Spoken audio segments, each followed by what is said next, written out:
ethical statement of my own about why I'm interested in this class.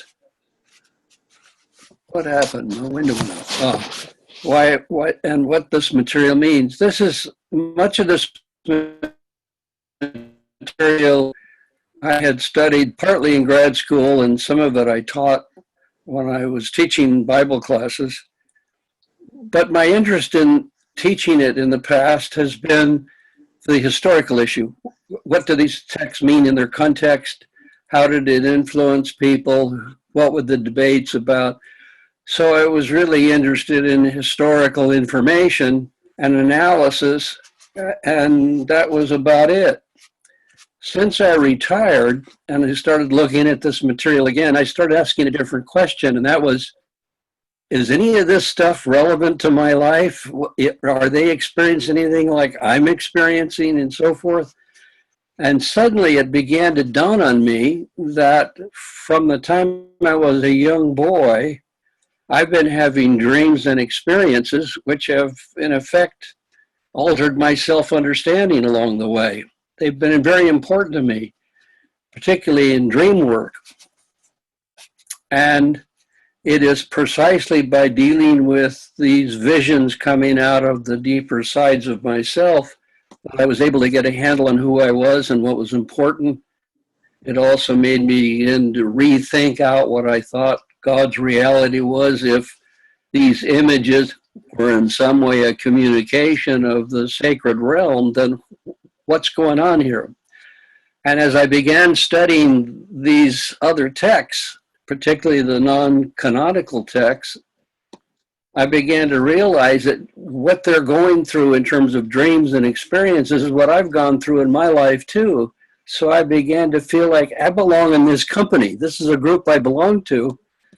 And now while their visions are different and their understanding is different and so forth, nevertheless, there's something going on in there that reveals the depth of our humanity, which I believe, if you take it into account, it has a way of shaping ourselves and our understanding what life's all about.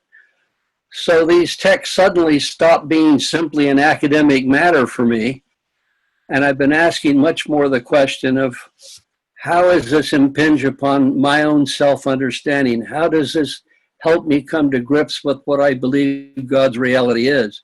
Those are the questions that I keep asking myself. And this literature has been very helpful as I've gone through it in awakening that desire in me. So that's what you're all up to. If you follow this along, I'm expecting stuff to arise in you, and as you are willing to share it or talk about it, it'll be very important. I'm going to obviously deal with this material historically, but I'm going to be pushing what's underneath, what's going on, what effect does it have upon us, how does this relate to us, and so forth. So that's what we're looking at. Let me tell you about an outline for the class as we're going to get through it through several weeks.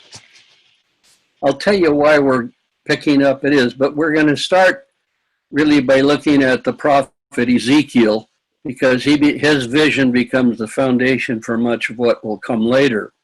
So we'll go from Ezekiel to First Enoch and that material, to the book of Daniel, to material from the Dead Sea Scrolls, the community at Qumran, which was also a mystic group, to the book of Revelations, and then look again at some of the material in the Gospels of Thomas, Mary, and Truth.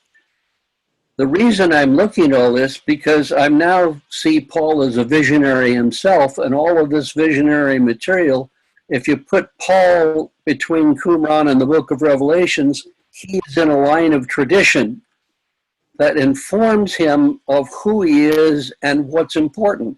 So Paul fits within Jewish mysticism. And so we're going to be looking at how Jewish mysticism goes and how in Paul it branches into a Christian movement as well, which influences the shape of the material that was found not only in the New Testament, but also in the documents at Nag Hammadi. So that's what we're going to be looking at. This is a whole stream of continuity going from a our first example in Ezekiel, and then going down to what became known as Merkabah Mysticism. Somehow my thing has gone out on me here. I don't know where that number's coming from there. I'm going back to gallery for a minute.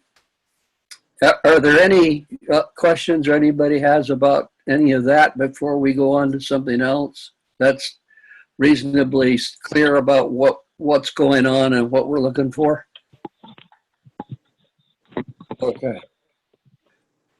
Another thing I want to sort of lay out for you is to continually remind you of how they saw the universe. That is how the world looked, because almost all of the images we're going to run into in these texts are spatial images.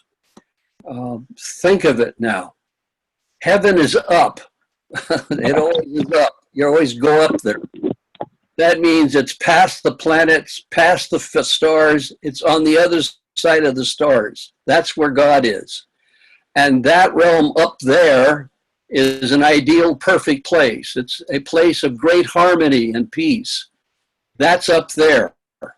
Now, Earth is down. It's at the bottom, if you will, of the whole spatial program.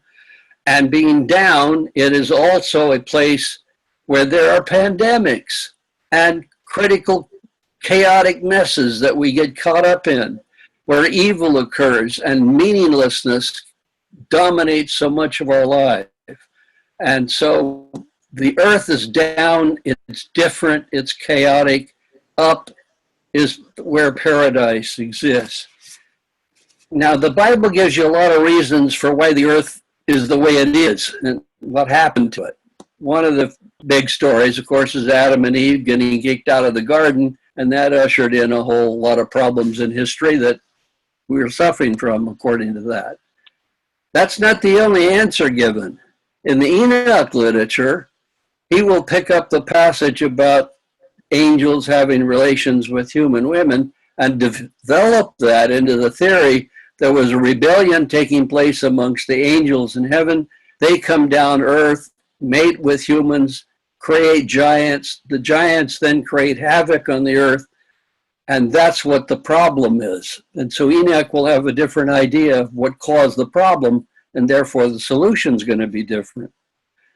In the more mystical tradition, what happens is, as you're born, you get caught up in the world, the language, the joys, the struggles, the anxieties of being alive.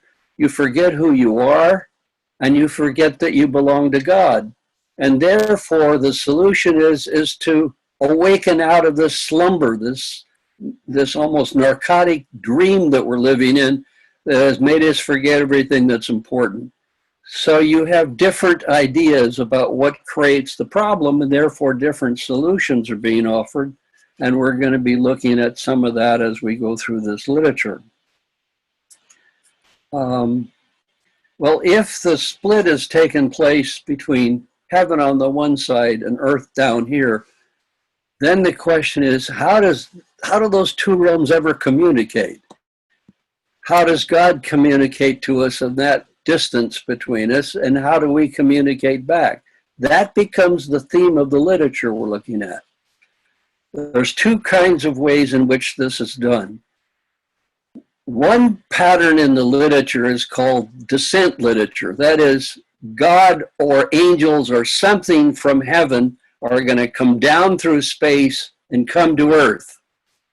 And they will then reveal to us what is taking place up in heaven and give us a method for making better and meaningful lifelong contact with it. Now, so this isn't so abstract. The New Testament Gospels, Matthew, Mark, Luke, and John, are all descent literature. That's what they're doing. Let's start with Mark. At baptism, Jesus is said to have a mystic vision. The skies open up, heavens open up, and the Spirit descends upon Jesus like a dove. And that empowers him. From then on, he becomes Spirit-led and guided. So that the Spirit comes down on him incorporates itself into him and drives Jesus from that moment all the way to his death. Matthew and Luke also say something comes down, but it comes down at their birth, in the creation of Jesus in the womb of Mary. Joseph keeps having dream experiences to tell him why the birth is taking place. Luke has an actual angel come down and tell Mary about it. So both of them have something from the upper realm come to the lower realm, participate in the creation of Jesus as a child, and then he grows up with all of this influence from above within him. John's gospel is the classic, if you will, descent. The Logos is with God. The Logos descends into the world and incarnates itself at some moment in Jesus. And from that point on, Jesus is both God and man. So all of the New Testament literature is descent literature. It's trying to show that the heavenly realm is seeking to communicate to the human realm for a lot of different reasons. Mainly, love becomes the big one. And it's through that descent that Jesus is able to understand the heavenly world, communicate to us, and provide us a method for getting back to where we belong. All of that is part of the descent literature that's so important in the New Testament. But the other side of the line is, instead of somebody coming down from there, what about humans going up there, going up to the sky? And that's where we begin to see the visionary material coming in. Ezekiel is whiffed up into there and he has a vision. Enoch travels up there. Daniel travels up there. The Qumran literature travels up there. Paul travels up there. And then the Nag Hammadi literature has visions of being up there with God. So the other side of it is the attempt on the part of humans through some ecstatic dream, something that lifts them up and takes them into the presence of God. And there they see what God is like, and that begins to transform their lives. So you have a whole lot of literature. Some are talking about how God communicates on the one side, and the others how humans go up to meet with God.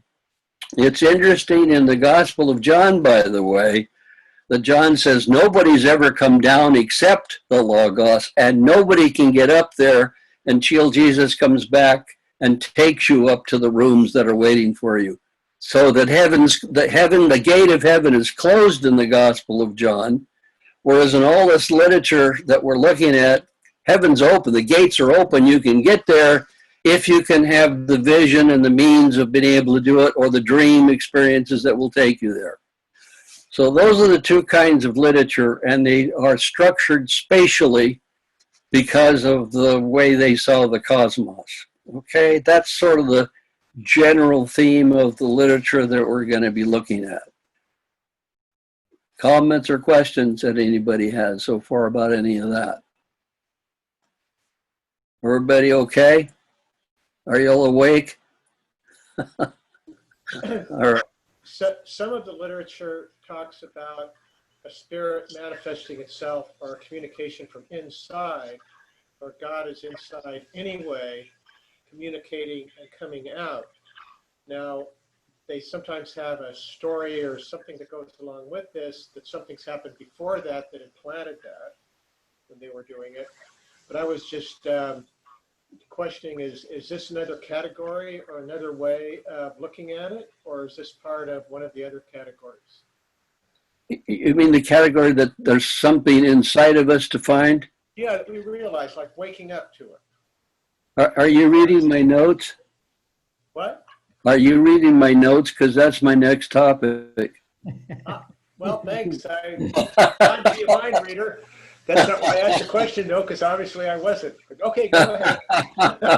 Jim, Right. Jim, I have a question. Okay. So we've got heaven and earth. Oh, it's Katie. There you are. Sorry. Heaven and earth. So where does hell come into this, or is it not part of mystical literature? Yeah, the underworld, which is really a sea, has monsters and so forth in it. And they don't talk about it per se, except that when you get into um, like Daniel in the Apocalyptic Tradition, then the beasts are going to come out of the sea, and then the divine armies need to take care of those patterns. But in the earlier parts that we're looking at, that's not coming up. Humans are primarily responsible for it. It doesn't really get to the deeper levels of the monsters in the ocean until you get to some of the other texts, but it will come up. It'll be very important in what became the apocalyptic tradition of dealing with these monsters that are coming up and taking over the world, which becomes personified as the devil or Satan finally. That'll come up later, not in the earlier parts that we're looking at. So many people are taken up with this, hell thing, and that's why I was wondering where it turns up. I see it as different than the notion of an underworld is all over the place, but whether it's coming from Persia or somewhere else where it becomes a negative place begins to show up a couple of centuries before the Common Era. Okay. When the things are getting so bad, so difficult that no humans can change a thing. It's going to take a divine intervention because the beastly forms are so strong, humans can't do anything about it. You can get that combination of things, then hell takes on a different kind of message than simply an underworld place to go to where it's dark or damp or something like that. It becomes much more of a place of chaotic evil. But that'll come later in the tradition. Okay.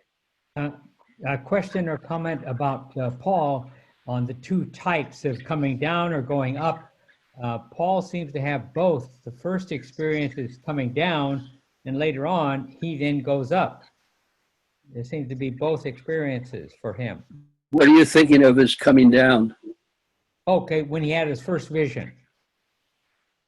Well, I'm not sure what his first vision, that's a problem because he didn't tell us.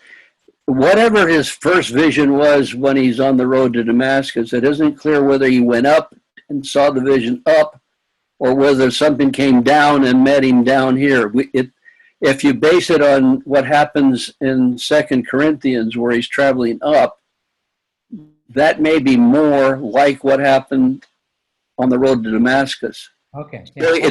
But you're right. If it's an experience of, say, Jesus coming down and revealing himself here and now, then it would be a descent. Okay. And then then the one in 2 Corinthians would be his ascent up to paradise. Yeah. On the other hand, they both may be ascents for all I know. We'll have to look at that when we get there. But Paul's certainly in the middle of all this and could be doing both. You're right. Okay. It's quite possible. Well, let me turn to something at the end of things that had to do with my way of understanding this material again.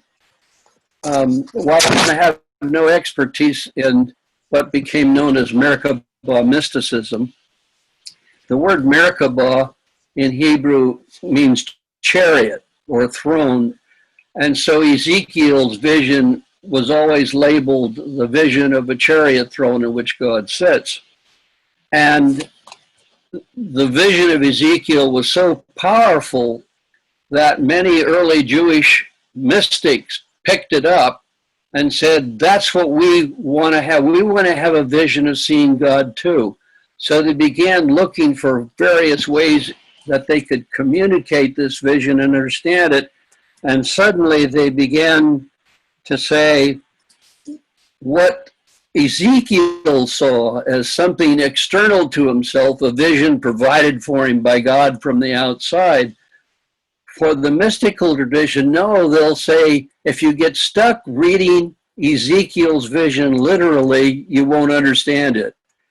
His literal vision is really a symbolic vision of a deeper metaphysical, spiritual meaning that resides inside of himself. That's what you look for.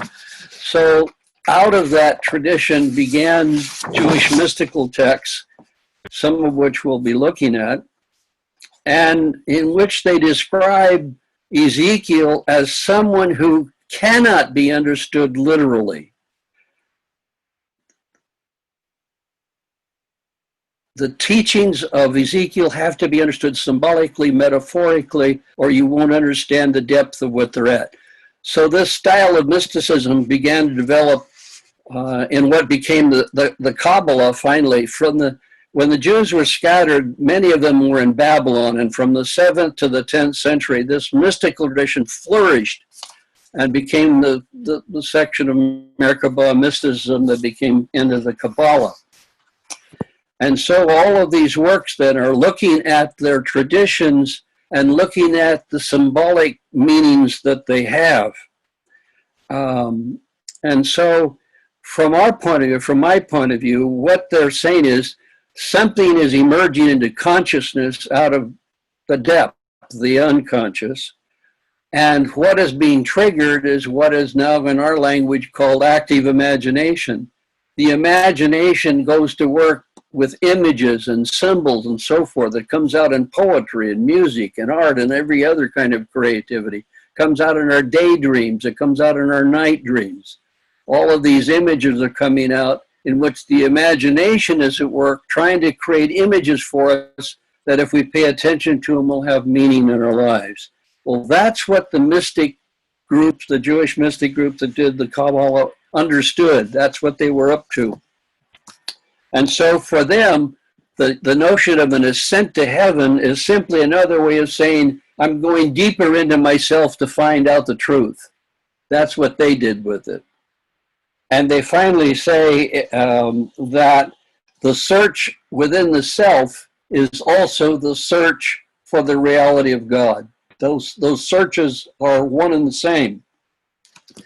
So for the Merkabah mystics, they're really saying is what you do in meditation. You meditate upon the deeper levels of the self. What images are coming up? What communication comes to you? And you do it until God appears. That's the ultimate goal of the mystic vision, is to find the presence of God by going deeply internally within the self. This became the mystic tradition for Judaism, for Christian mystics, for Muslim mystics, for Hindus, for Buddhists. There's something commonality. Mysticism in itself is a terrible word to try to define. I'm using it as simply as I can. It is the experience of being involved with and participating in that which you consider to be the deepest part of reality, of God or the ultimate or whatever word you want to use for it. And these people saw themselves as doing it. So the mystical tradition, the Merkabah tradition, became a very important method for how do you read this literature? I agree with them. That's the way this literature should be read, even though it was read much more literally and is read much more literally by religious groups today. Nevertheless, what we're going to be looking at is not only what did they say literally, but what is it? What's penetrating? What's coming out underneath all of this? And what is it that we're being asked to experience in the process? All of that's our task then. If their task is to say, I'll deal with myself to the point that God appears, then in any real sense, if we're going to do this, that must be our goal as well. What in this kind of visionary material that we see can awaken images and insights and meaning within our lives that give us a sense of being participating in a greater reality than ourselves. That's what we're looking for. Now, comments or questions about any of that? Jim, this is Chris. Yeah, hi, Chris. So you and I sit once a week and we talk about these things. Yeah. You know, we've come to recognize that this visionary mode, this literature, was really shaped in apocalyptic times. Apocalypse coming from the root word, unveiling or revealing. So could you continue to kind of root us in why in the midst of times like this, we might be talking about mystical experiences, why those mystical experiences are not merely navel-gazing and deeply personal, but how that experience of the divine opens us up to create a better world. So if you can just keep that in mind as you're going, because you and I talk about that often, that I don't want people to misunderstand this isn't just about this deeply interior life, it's about an alert and alive interior life that helps us live ethically, to make the moral reckoning that we need to in these days, that kind of stuff, okay? Sure. It became interesting to me since I've been in this house since the pandemic started with my books.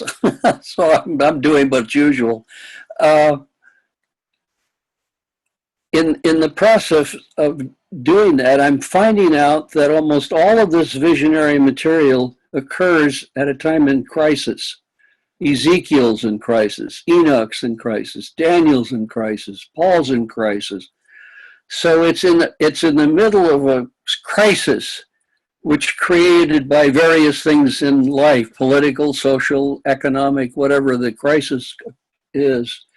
It's out of this, people are struggling for something to mean something. And what happens in these prophetic types is they have a vision that tells them what's going on, where the hope lies, and what they can do about it. So all of this visionary material does come at precisely a point in history where some new understanding is needed to go forward, providing hope. And so that's exactly what happens with Ezekiel, for example, who was in the middle of an exile. So we'll watch this material, but yeah, Chris is right. In the apocalyptic tradition, it comes later than Ezekiel. It's another visionary material. The apocalyptic tradition is you go up to heaven, not only to see God, but to get some information so you can go back and tell people what to do. So it's both of a visionary experience and a gaining of gnosis or knowledge. And so you can take back the knowledge and help frame what human life can do to get out from under the crisis that they're suffering from. All of that is part of this literature as well. So we're going to look at Ezekiel, but Ezekiel didn't start all this, as a matter of fact. The whole prophetic tradition, starting with the 8th century prophets, even back to Moses' time probably, visions are what started the process. Remember Moses and the burning bush, for example. So there are experiences that are behind it. And to be a prophet, if you haven't had an experience of God either coming so you see or you hear God speak, you have no authority to be speaking on behalf of God. That's what a prophet is, a spokesman for God. So the prophetic tradition is based on visionary material. And not only the 8th century, Amos, Hosea, and Micah and others that are there, but also Ezekiel has both the writings of Isaiah and Jeremiah. So his vision leads him to be part of a prophetic tradition, which has its own message and traditions. But for Ezekiel, it's going to be a little different. Ezekiel will be the first person to have a vision of God who's not in Palestine. All the others are in Palestine. And remember, this is important because once Solomon builds the temple in Jerusalem, that's God's house. That's where God's living. Well, if you're not in Jerusalem, where are you going to find God? That's all part of this whole thing. So the book of Ezekiel is written primarily taking influences coming from others. I thought maybe we just briefly look at the influences that are coming on Ezekiel from Isaiah. This is chapter 6 of Isaiah. This is Isaiah's vision that leads him to go on to become a prophet. In the year that King Uzziah died, so the king's dying, and that creates a problem politically. I saw the Lord sitting on a throne. He's on a throne. That's what Ezekiel's going to claim too. High and lofty, and the hem of his robe filled the temple. So Isaiah's inside the temple in Jerusalem in the holiest of holies, looking at what the objects inside the temple are and what they remind him of. Seraphs were in attendance above him. Each had 6 wings. With 2 they covered their face, with 2 they covered their feet, and with 2 they flew. So think of beings with wings on them. That's also going to be in Ezekiel's vision. And then they call, holy, holy, holy is the Lord of hosts. The whole earth is full of his glory. Then there were some stands which have wheels on them, by the way. And they rolled and shook. And these things were covered with incense, and often there were bowls covered with water there at the temple. And I said, woe is me, for I'm lost. I'm a man of unclean lips. One of the seraphs flew to me, holding a live coal that had been taken from the altar. The fire burns his lips, and he's purified, so he now has had the vision. He has been purified, and he now is called into the ministry, and from then on, Isaiah becomes the prophet. This is the experience that allows him to become that. It validates his credentials. It initiates his identity as who he is and what's important. He's a priest in the temple. He's now not only educated, but he now becomes a spokesman for God. That's the vision that he has. Then in Jeremiah, it's a little different. Isaiah has a vision and then is purified by the angel cleansing his lips.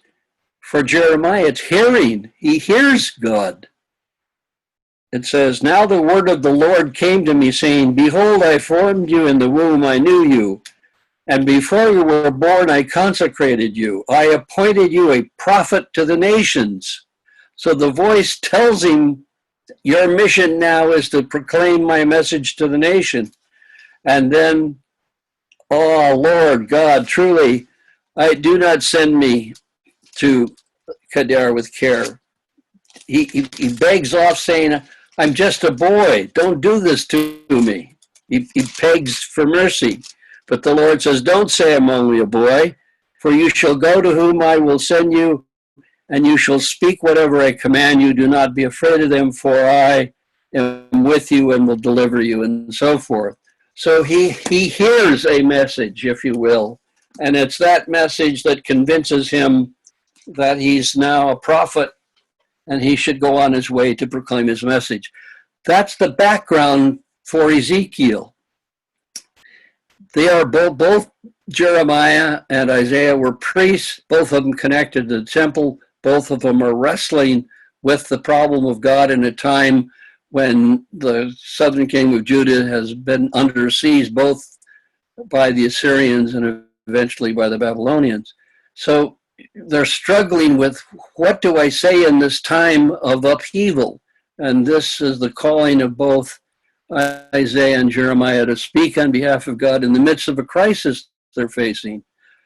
All of this works because you're at the temple, you can have a vision and God can speak to you. If we shift over to where Ezekiel is, he's in Babylon. He's been captured and taken into exile. He doesn't have a sanctuary. He can't worship on Sunday mornings at the sanctuary. He can't do it. He's cut off. If God is in the temple in Jerusalem, what good's it going to do him in Babylon, for example? So the people who are in Babylon are bereft of God. The problem is, what are they? Who are they? What kind of a people it can be if all of the symbols of their own identity and struggle as a people and as a nation have been taken away from them? What are they supposed to do? And this is part of what is the whole thing. Well, the book of Isaiah itself is really, there are 3 parts to the whole thing, and we're not going to go through all of that. But the first 24 verses or chapters of Ezekiel, Ezekiel is not only has his vision and is called the ministry, but then he begins saying the southern kingdom of Judah is going to be destroyed, and the temple and Jerusalem will be destroyed. And this is what he's anticipating in the first 24 chapters. Then at the end of the book, his ministry lasts for about 25 years. And at the end of the thing, he then has a restored vision. Things were going to come back together. God will go back to a rebuilt sanctuary in Jerusalem, and the country will come back together again. That's his sort of final vision of hope of what may come in the future. So, and in the middle, he has a whole series of denunciations against foreign powers that he doesn't get along with too well. So Ezekiel is a very complex book, and one of the problems with Ezekiel is he never talks autobiographically, so we don't know very much about him. And nobody else seems to know much about him either. So it's a difficult process of trying to say what was on his mind. We don't know. But let's look anyway at the opening of Ezekiel, and we can begin to put a historical context on this, and then we can see where to go from there. The first three verses already tell us something that we have in relation to a problem. It says, in the 30th year, in the 4th month, on the 5th day of the month, I was among the exiles by the river Chabar.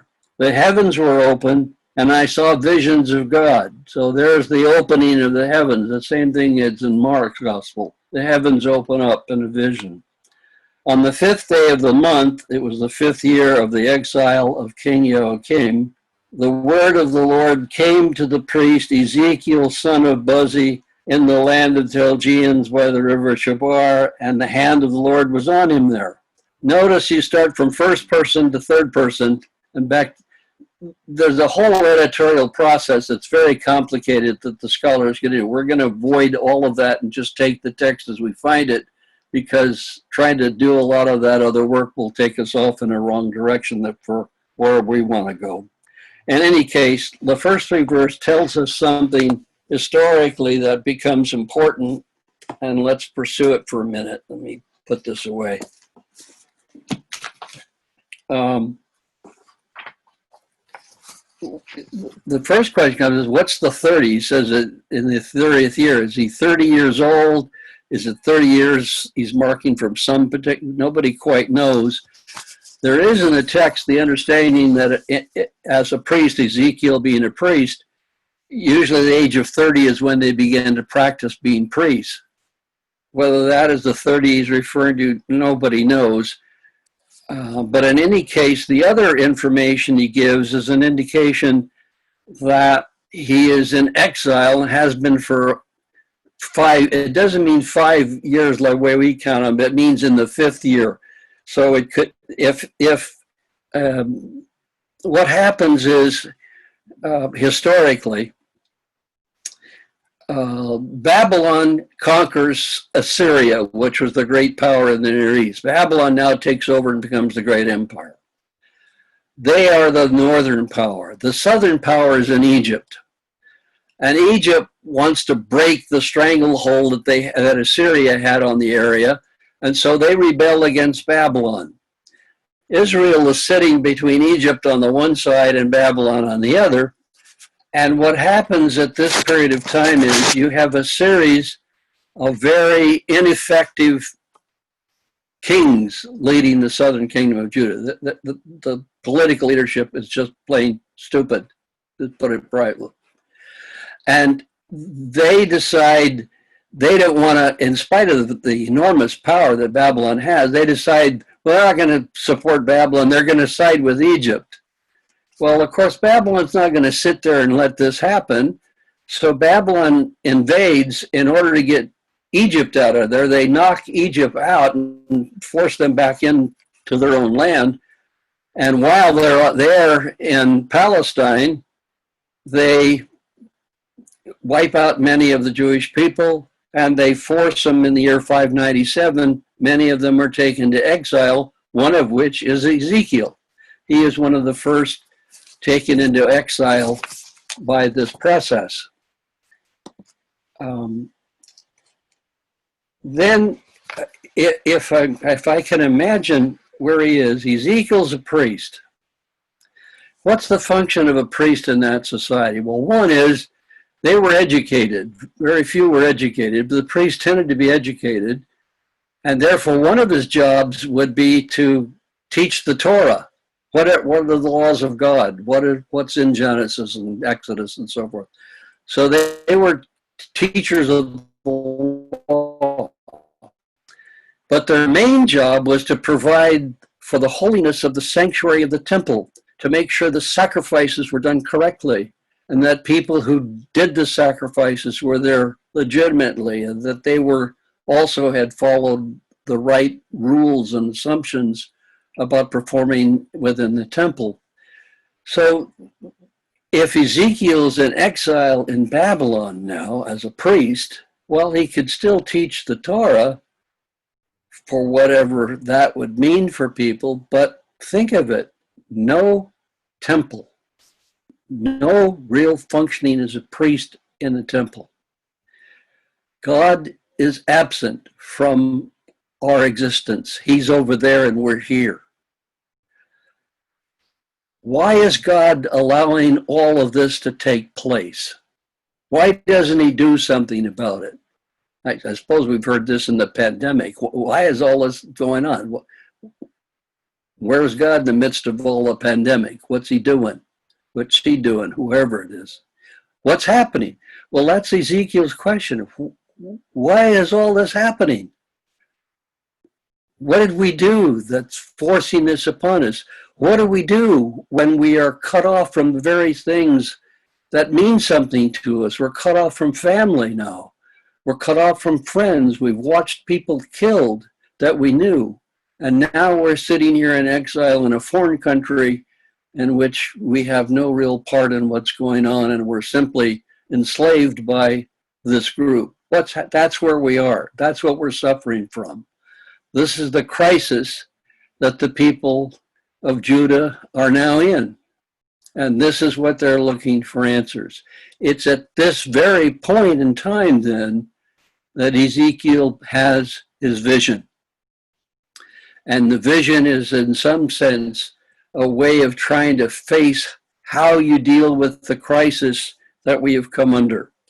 So let's look at his vision and see what's going on.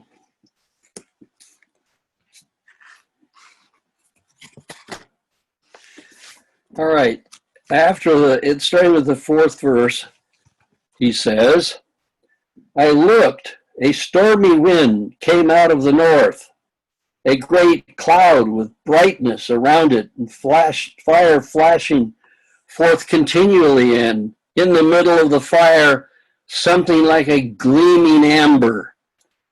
In the middle of it was something like 4 living creatures. This was their appearance. They were of human form. Each had 4 faces, and each of them had 4 wings. Their legs were straight, and the soles of their feet were like the sole of a calf's foot. And they sparkled like burnished bronze. Under their wings on the 4 sides, they had human hands. And the 4 had their faces, and their wings thus. Their wings touched one another. Each of them moved straight ahead without turning as they moved. As for the appearance of their faces, the 4 of them had the face of a human being, the face of a lion on the right side, the face of an ox on the left side, and the face of an eagle. Such were their faces. Their wings were spread out above. Each creature had 2 wings, each of which touched the wing of the other, while the 2 covered their bodies. Each moved straight ahead wherever the Spirit would go, and they went without turning, they went.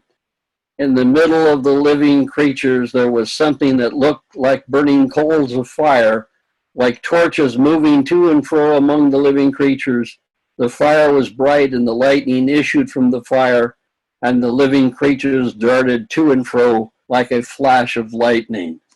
I think we could stop for a minute and look at that part of it. I don't know you, I haven't had a vision like that one. And it has, but if you think about the images in it, Much of the images can be things associated with the temple, things associated with the ark. It may be that a later editor added some of this material in, but look at the four animals that are on the face. You have the ox, and there's a replica of the ox down in the Temple of Jerusalem, so the ox were there. The ox represents the power of agriculture, if you will. They are tamed animals who do work with humans in producing the great agriculture. The lion is the king of the beasts in the wild. So you have the tame animal and you have a wild animal representing the animals on earth. Then the sky is ruled over by the eagle, the great bird. So and then you have the humans. So the whole creation motif, what's in the sky and what's on the earth, it doesn't deal with underward, and it doesn't deal with what's above, which is water above and water below. But what you have then is a depiction of a cosmic vision. The animals represent a kind of symbolic gathering together of all the cosmic presences of life. So it unites all that. But some of the other images are just simply traditional images that this biblical tradition associates with God. And let me see if this is coming out of Psalm 18, starting with 6th verse. Listen to the imagery, and you can see how Ezekiel's images are going to be similar to what the patterns are within the biblical tradition. This is the psalm. In my distress, I called upon the Lord. To my God, I called for help. From his temple, he heard my voice, and my cry reached his ears. You hear how he called to the temple. The temple, God speaks out of the temple to him.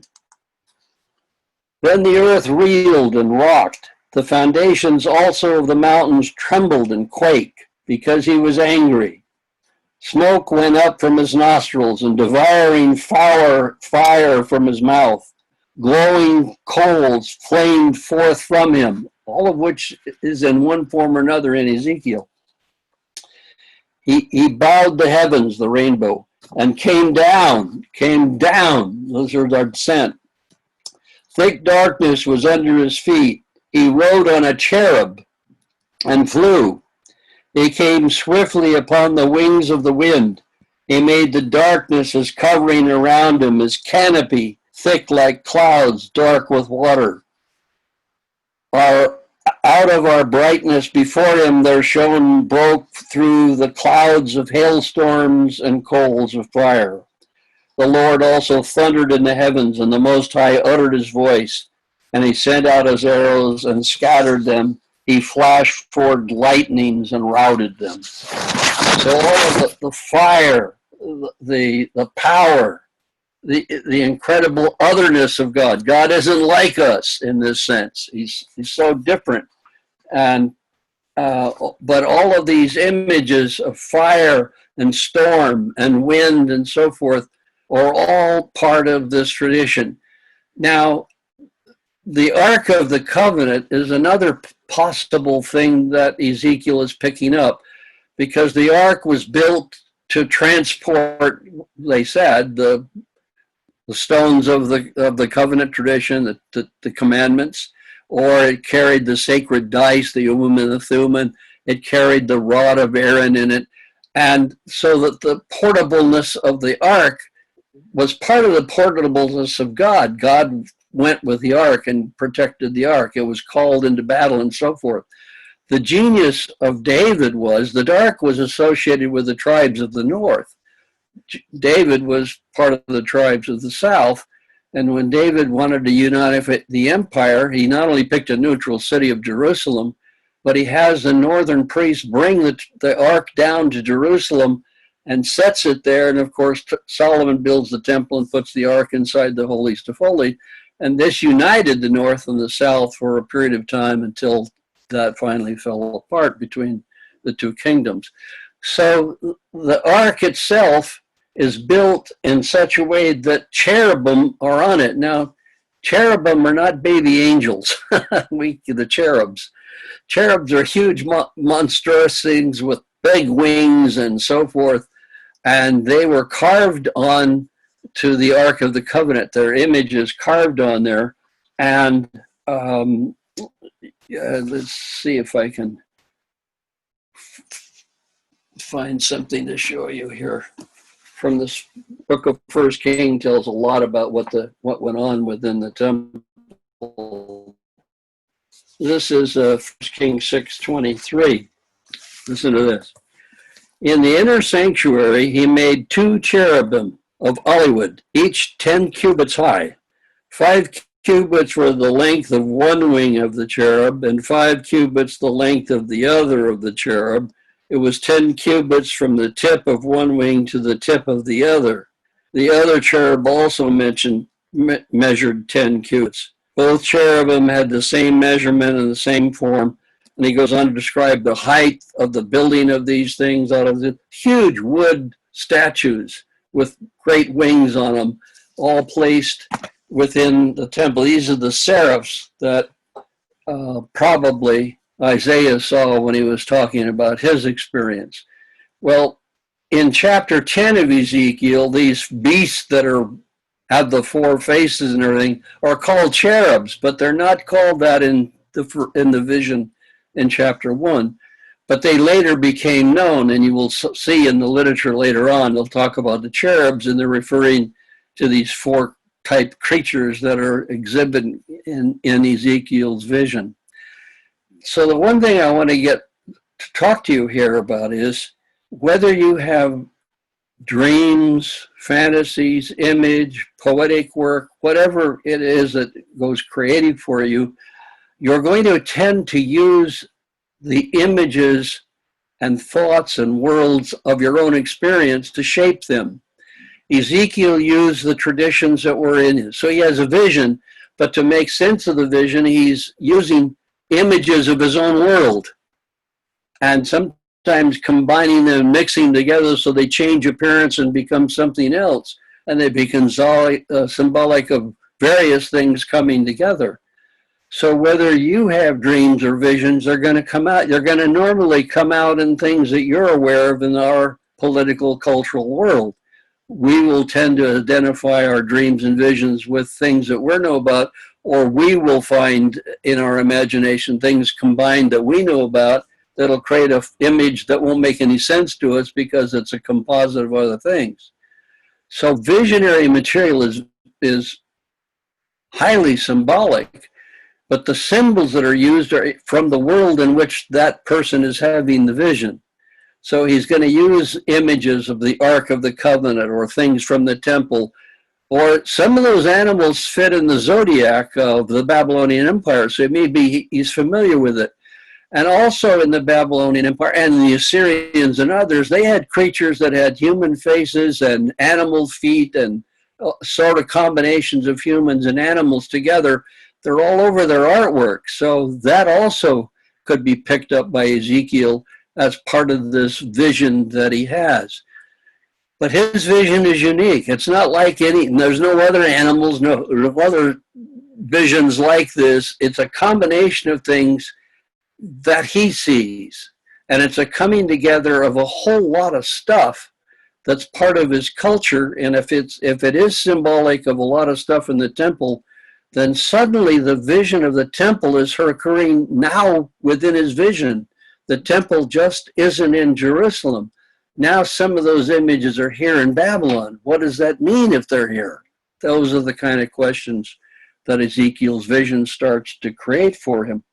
And so the living creatures that he sees that are his own unique vision, nothing else that we know of any of the other artworks or anything are like that. In fact, if you have any artistic ability, you want to try to sit down and draw what he sees, it's a little difficult to often draw it, make artworks. People have tried to put them into artworks, but it's difficult to even draw them in any meaningful way.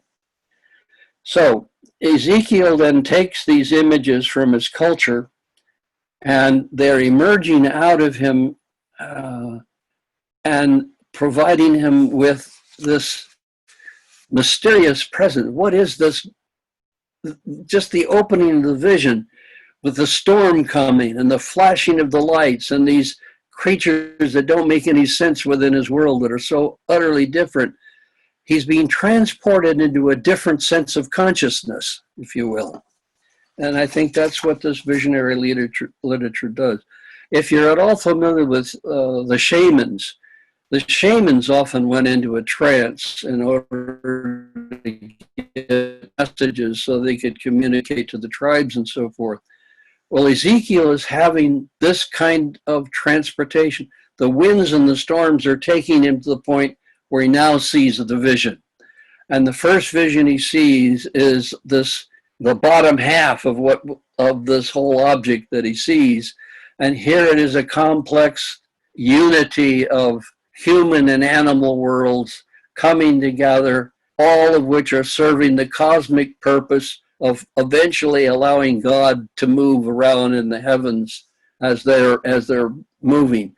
And then they're constructed in such a way that they each look at one of the four corners of the universe. One can look north, south, east, and west without having to turn. All of the whole order of the cosmos can be seen at one time by these creatures. Each creature can see the whole structure of things in one moment. So that part of this symbolic nature is to give us cosmic visions, if you will, of the order of creation that's coming about and where the animals that are in this and the humans are in it, what place they have within this cosmic scheme. Now, the problem with all of these visionary material, there's no such thing as what does it mean? As soon as you start interpreting it, you're given your own vision. So all interpretation is the part of somebody reading it and reading their own vision into that vision. That's part of the process. That's what will happen in Enoch and Daniel and so forth. They're going to look at this vision, that they're going to reinterpret it, and it'll become a new vision. Well, if we start talking about what this vision is, we're suddenly going to start revealing something about ourselves as we see something in there, which is great, because that's what we want to do.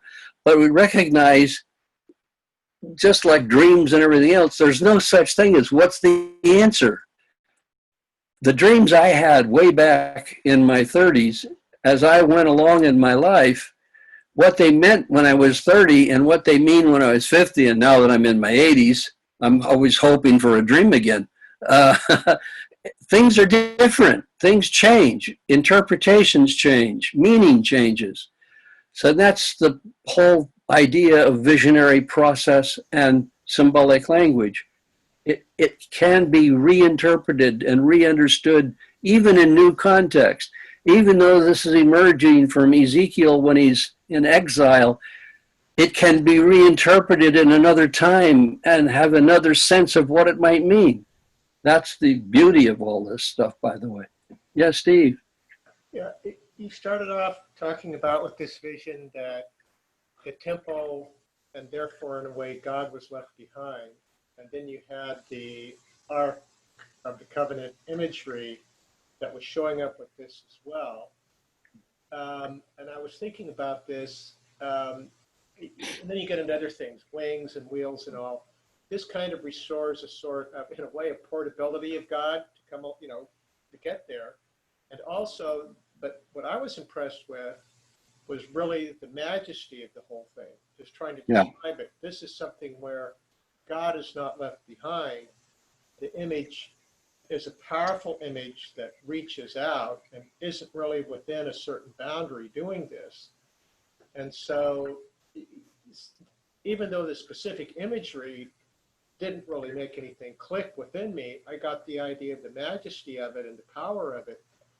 And the idea that, and then of course, out of this image up above it in the dome or whatever, throne, God was speaking down, or speaking to Ezekiel.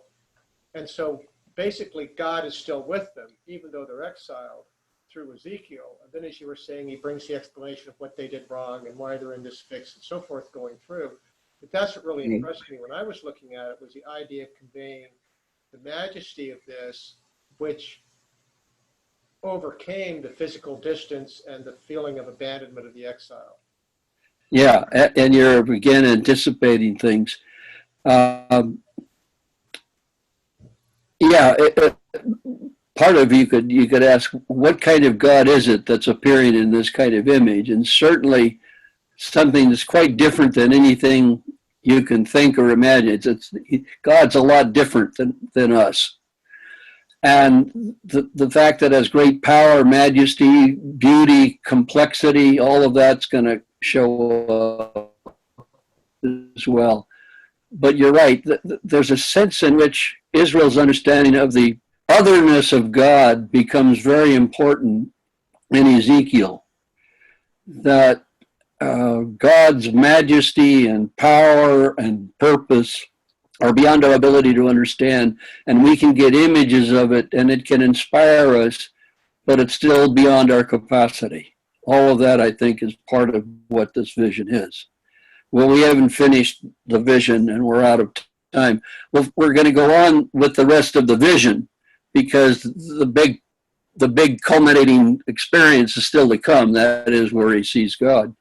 And then we can talk about the vision and what it did in terms of what it does for Ezekiel and what we can imagine it being. So we'll pick it up with the rest of the vision here next time then. And everybody take care of yourselves. It's not safe out there. You can't breathe the smoke. You can't deal with the pandemic. We're in the midst of a political season, which is chaotic in itself. Other than that, everything's great. So have a good time out there. All right. So long. Thanks, Jim.